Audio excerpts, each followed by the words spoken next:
অক্টোবরের শেষের সপ্তাহ চলছে। অক্টোবরের প্রথম দিকে গোলাপ গাছ কাটার জন্য সবথেকে ভালো উপযুক্ত সময়, অথবা সেপ্টেম্বরের লাস্টের দিকে। তো আমি আমার গোলাপ গাছ যেগুলি আছে সবগুলো আজকে একদম কেটে ছোট করে দিব, যাতে শীতের সময় খুব ভালো ফুল পায়।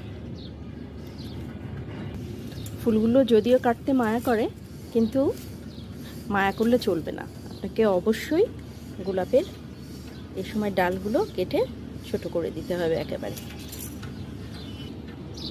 এখনই গাছে অনেকগুলা কলি আছে, কিন্তু একেবারে কেটে ছোট করে দেব, দিয়ে গাছে খাবার দিয়ে দিতে হবে। ব্যাস, এটা কাটা হয়ে গেল।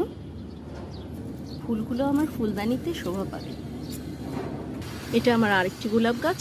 এই গোলাপ গাছটিতে কিন্তু অনেক সুন্দর ফুল ফোটে। এটা একদম টকটকা লাল রঙের একটি গোলাপ গাছ। তো এটাকেও আমি এখন কেটে দিচ্ছি। ব্যাস, গাছটা আমার একেবারে ন্যাড়া হয়ে গেল। কিন্তু এখন মায়া করলে কি চলবে? মায়া করলে তো আপনি শীতে ভালো ফুলই পাবো না, সেজন্যে কেটে দিলাম। আর এটা 12 মাসি গোলাপ, এটাকেও কেটে একেবারে ছোট করে দিব।